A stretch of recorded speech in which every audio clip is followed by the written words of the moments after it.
Hi. Hello.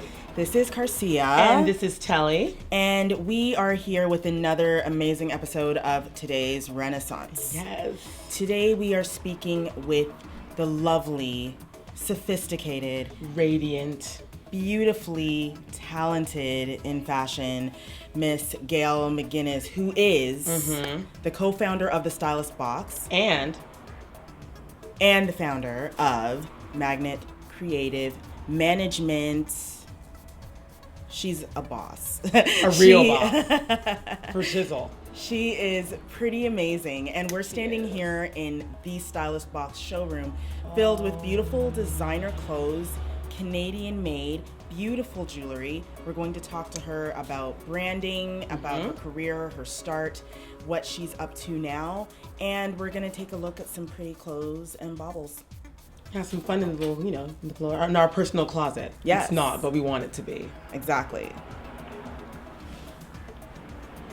Oh, was she working? She's busy, so. We'll talk to her in a minute. Watch this interview, it's pretty awesome.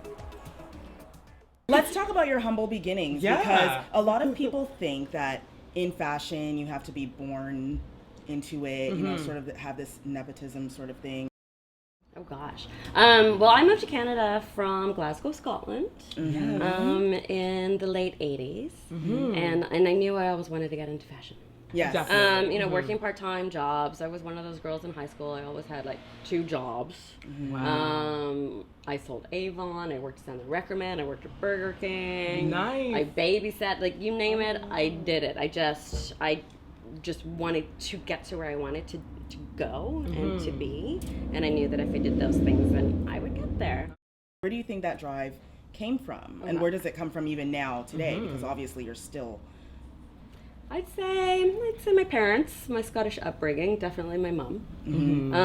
I think I don't know. Yeah, I really think it's a Glasgow sensibility of You're working class, you gotta work, nobody's gonna give you a handout. Right. Like, you have to go out and get it. I think it's really important for me to pass on what I've learned to other people, just as my mentors passed on their knowledge to me, so that we can continue to grow as an industry and as a business. And there's so much information out there, and a lot of it can be misleading. So if you have somebody who's been around for a while to say, this is actually how it is, and these are the expectations of you, and the work ethic that's expected of you for you to be successful.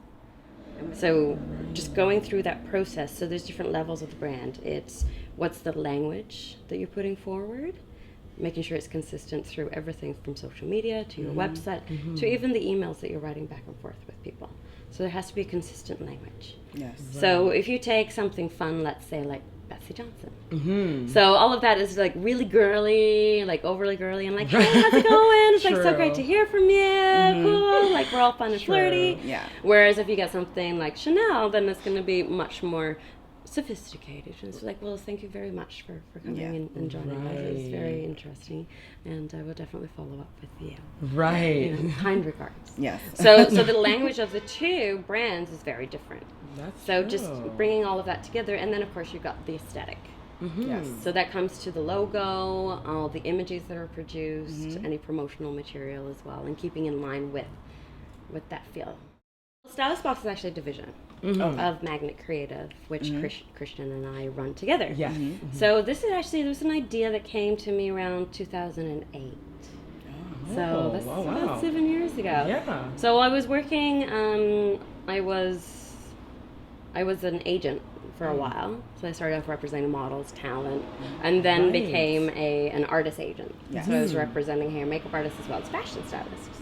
One of the things that I learned through that was that fashion stylists, the job to be a fashion stylist is so incredibly difficult. Yes. So this was always a goal, and building towards that. When I first started Magnet Creative Management, I had a 3-year goal. I want to have the showroom within 3 years. It's a way for these young brands to get out there at also like a low cost. So they don't necessarily have the funds either to hire a public relations company to develop a long-term strategy. Right. And when you're developing a strategy, you can't just do it for a couple of months. You really need to look at it for 6 months to, if not a year, for that to really truly be beneficial.